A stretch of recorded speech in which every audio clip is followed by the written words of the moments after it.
శుభకార్యాలకు పూజార్ల కోసం వెతుకుతున్నారా? ఇక నుండి అవసరం లేదు. పూజారీస్.com లో అతి తక్కువ ధరలకే పూజార్లను ముందే బుక్ చేసుకోండి. వెంటనే కాల్ చేయండి.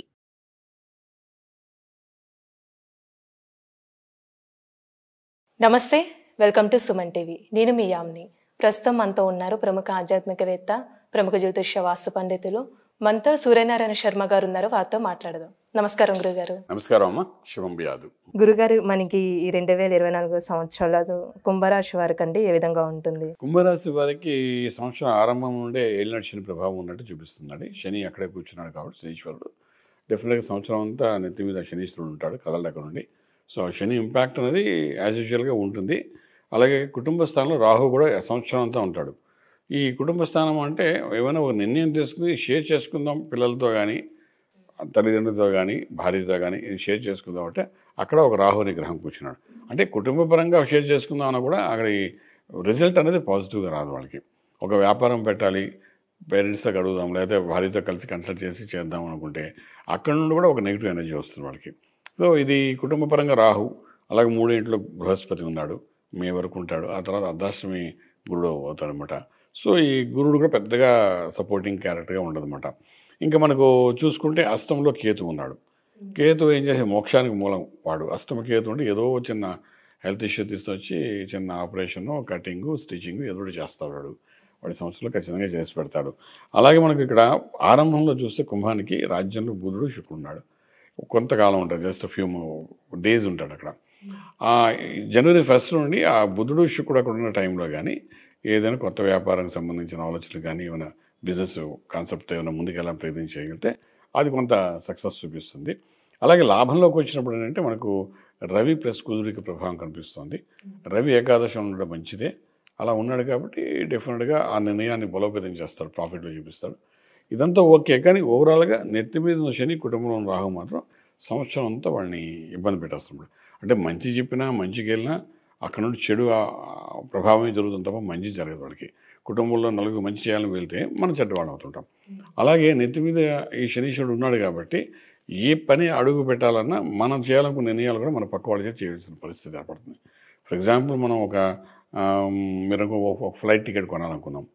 ఫ్లైట్ టికెట్ కొనాలంటే మన తరఫు నుండి ఒరే నువ్వు కొనేరా, నీకు డబ్బులు నేను పంపిస్తాను అంటే చాలా బెటర్. మనం కొన్న టికెట్ కొంటాం, కానీ ఆ ఫ్లైట్ డిలే అవ్వడము, లేకపోతే ఆ ఫ్లైట్ మిస్ అవ్వడము, లేకపోతే ఆ ఫ్లైట్ కొంచెం 2 రోజుల తర్వాత అంటే ఏదో ఒక డిస్టర్బెన్స్ ఆ ఫ్లైట్ టికెట్లో ఉంటుంది. సో అలా మనం చేసేదానికంటే మన దగ్గర అసిస్టెంట్స్ ఉంటే వాళ్ళ చేత చేయించుకోవడం, వాళ్ళు డబ్బులు పే చేయడం, అలా కానీ రన్ చేసుకోగలిగితే సంవత్సరం అంతా బాగుంటుంది. 90% మనం చేయడం అనేది కొంచెం ఆగాల్సి వస్తుంది అనమాట. అలా ఉండాల్సి వస్తుంది. గురుగారు, ఇప్పుడు కుంభరాశి వారికి ఆదాయం పరంగా ఇయర్ ఏ విధంగా ఉంటుందండి? ఆదాయం అన్న దానికి ఒక లెక్కగా చూస్తే మాయాధనం వస్తుంది, కొంత ప్రాఫిట్స్లో ఉంటారు. నష్టమైతే జరగదు ఈ సంవత్సరం, ప్రాఫిట్గా ఉంటుంది. కానీ స్ట్రెస్ ఎక్కువ వెళ్ళిపోతుంది. ఇప్పుడు డబ్బు సంపాదించడం 2-3 రకాలు ఉంటాయి. ఒక రకం అంటే ఇప్పుడు మేము మాట్లాడుతూ డబ్బు సంపాదిస్తాం. మేము మంచి చెప్తాం, జ్యోతిషి చెప్తాం, మాకు డబ్బులు ఇస్తారు, దక్షిణ రూపాయలు ఇస్తారు మాకు. సో ఇందులో మా స్ట్రెస్ ఎక్కడుంది? బ్రెయిన్తో వాడే తెలివితేటలు, అంటే ఆలోచన శక్తి, ఎప్పుడో నేర్చుకున్న విద్యని ఇంప్లిమెంట్ చేస్తాం తప్ప ఎక్కువ స్ట్రెస్ ఎక్కువ ఉండదు. బట్ కొంతమంది హార్డ్ వర్క్ చేస్తాను కానీ మిషనరీలో వర్క్ చేసేవాళ్ళు ఉన్నారు. హార్డ్ వర్క్ చేస్తే కానీ వాళ్ళకి జీతాలు రావు. సో ఇక్కడ ఏంటంటే ఈ శనీశ్వరుడు ఎత్తిమి ఉన్నాడు కాబట్టి నష్టమైతే చేయడు, స్ట్రెస్ పడితేనే కానీ డబ్బులు రావు. హార్డ్ వర్క్ అనేది చేయవలసి వస్తుంది. ఈ సంవత్సరం అంతా హార్డ్ వర్క్ చేయవలసి వస్తుంది. కొంతమందికి అయితే ఎక్స్పీరియన్స్గా ఉంటుంది, చిన్నపిల్లలకి అయితే. కొంతమందికి అయితే అదొక రకంగా నష్టం పోతున్నట్టుగా అనిపిస్తుంది.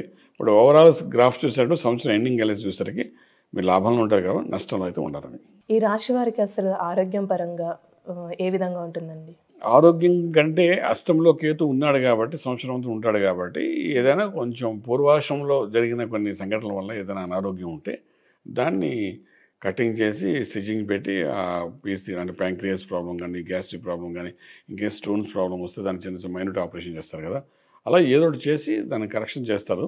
అనారోగ్యం మాత్రం జరుగుతుంది, జరగకనే అయిపోతుంది.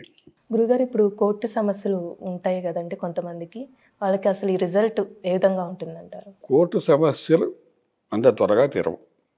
తర్వాత మార్చి 15వ తారీఖు నుండి మే 1 మధ్యలోని ఈ కుజుడు కూడా కుంభరాశిలోకి వచ్చి కూర్చుంటాడు. అప్పుడు ఇంకా బీభత్సంగా ఉండడానికి అవకాశం ఉంది. సో ఈ 45 days మాత్రం చాలా జాగ్రత్తగా ఉండాలి కుంభరాశి వారు. ఒకటి ఏలినాటి శని ప్రభావం ఉంది, తర్వాత కుజుడు కూడా వచ్చి కూర్చుంటాడు. తర్వాత కుటుంబంలో రాహు ఉన్నాడు. అంటే వరుసగా 3 పాపగ్రహాలు ఉన్నాయి వాళ్ళ దగ్గర. ఈ ముందుకు వెళ్ళనీయకుండా ఊపిరి పీల్చుకోనికుండా చేస్తాయి 3. సో ఎప్పుడైతే అలా ఉన్నాయో వాటిని మనం చాలా కేర్ఫుల్ తీసుకోవడం చాలా అవసరం పడుతుంది. సో అప్పుడు ఆ పరిస్థితి వచ్చినప్పుడు అన్యదా శరణం నాస్తి తుమేవ శరణం అన్నట్టుగా ఆ భగవంతు అనుగ్రహం పొందడానికి చేసే ప్రయత్నాల్లో భాగంగా ఒకటి ఆంజనేయ స్వామికి ఆరాధన చేయడం చాలా ప్రాశస్త్యం వహిస్తుంది. ఆంజనేయ స్వామికి ఏ రకమైన పూజలు చేయాలో అన్ని రకాల పూజలు చేయడం, తిలక ధారణ చేయడం చాలా అవసరం పడుతుంది చెప్తామాట. గురుగారు, ఇప్పుడు నిరుద్యోగులు ఉంటారు కదండి, వాళ్ళకి ఇయర్ ఉద్యోగ అవకాశం వచ్చే ఛాన్స్ ఉందంటారా? ఈ ఉద్యోగాలు నిరుద్యోగాలు మీరు అన్నారే, ఇక్కడ చూసారుగా సాఫ్ట్వేర్ హార్డ్వేర్ ఇవన్నీ ఉన్నాయి, అన్ని రకాల ఉద్యోగాలు. ఎక్కడికి వెళ్ళినా వాళ్ళకి తప్పదు స్ట్రెస్. కొత్త ఉద్యోగం వచ్చింది, ఒక 20% పెరిగింది అని అనుకుంటారు, కానీ స్ట్రెస్ లెవెల్స్ కూడా ఒక 40% పెరిగిపోతాయి. అలాగే జీతాలకు ఒకసారి సరిగ్గా ఇవ్వకపోవడము, ఇచ్చిన వీళ్ళు చేతి వరకు అందకపోవడము, అది మధ్యలో ఖర్చు అయిపోవడము, ఇలా రకరకాలుగా ఈ ఉద్యోగస్తులకి మాత్రం ఇదో పెద్ద అగ్ని పరీక్ష ఈ సంవత్సరం అంతా. ఎందుకంటే డబ్బు ఉండదు, వచ్చిన డబ్బు ఎలా వెళ్తుందో కూడా మనకు తెలియదు. అంటే ఎప్పుడో చేసిన అప్పులకి ఇవి క్లియరెన్స్ వచ్చేస్తాయి. ఇవన్నీ ఇలాగ అకౌంట్లో పడగానే డబ్బులన్నీ వెళ్ళిపోతున్నట్టు ఉంటాయి. అది ఉద్యోగస్తుల వ్యవహారంలో. ఇక వ్యాపారస్తుల దగ్గరికి వచ్చానుకోండి, వాళ్ళు కూడా అదే రకంగా ఇన్వెస్ట్మెంట్ చేసిన దానికి డబ్బులు కట్టవలసి వస్తుంది. సో రొటేషన్స్కి మనీ చాలా టైట్ అయిపోతుంది వాళ్ళకి. సో రెండు రకాల వాళ్ళు కూడా మనకి టైట్నెస్ అనేది ఈ కుంభరాశి వాళ్ళకి ఖచ్చితంగా కనిపిస్తున్నది. గురుగారు, ఇప్పుడు వివాహ ప్రయత్నాలు చేస్తున్న వాళ్ళకి అసలు ఈ ఇయర్ అంటే కుదిరే అవకాశం ఉందంటారా? కొంచెం అవన్నీ వెనకంజి వేస్తే బాగుంటుంది. ఈ సంవత్సరం వివాహం అనుకోండి, శుభవార్తలు శుభకార్యం అనుకోండి, ఇంకేదో గృహప్రవేశం అనుకోండి, శంకుస్థాపన అనుకోండి, ఇవన్నీ కూడా కొంచెం మనకు సంబంధం లేదన్నట్టుగా కొంతకాలం ఉండగలిగితే బాగుంటుంది ఈ ఏడాది అంతా. ఈ ఏడాది అంత పాజిటివ్గా వాళ్ళకి సక్సెస్ఫుల్ చేసే అవకాశం అయితే లేదు. గురుగారు, ఈ రాశి వారికి ఎలాంటి పరిహారం చేస్తే మంచిదండి? పరిహారం అంటే మనకు శివునికి ఆరాధన చేయడం, అభిషేకం చేయడం, ఆంజనేయ స్వామి యొక్క ఆరాధన చేయడం, స్పెషల్లీ ఉదయం లేవడము ఆంజనేయ స్వామికి ఆరాధన చేసుకుంటే సంకట విమోచన జరుగుతుందండి. సంకట విమోచన అంటే కొంతవరకు ఈ సంకటం అన్నది వీళ్ళ జాతకంలో ఉంది. అన్లెస్ అంటిల్ దశలు బాగుంటాయి కానీ ఈ కుంభరాశి వారి యొక్క లైఫ్ బాగుండదు. దశల్లో ఒక మహాదశ ఏమైనా మంచి జరుగుతుంది అనుకోండి, అప్పుడు ఏంటంటే ఈ గోచార రీత్యా జరుగుతున్న ఈ ఇబ్బందులన్నీ మనకు దాని ఇంపాక్ట్ మనమే పడదు, ఎక్కువగా పడదు. కానీ దశలు బాగాలేకపోతున్న మాత్రం టోటల్గా గ్రౌండ్ లెవెల్కి వచ్చేస్తారు వీళ్ళు. అంటే కొంచెం జాగ్రత్త పడాలి. అభిషేకం మనకు ఆంజనేయ స్వామికి ఆరాధన చేయాలి, లేదంటే శివునికి అభిషేకం చేసుకోవాలి. చాలా చక్కగా తెలియదు గురుగారు, ధన్యవాదాలండి. శుభం వ్యాధం.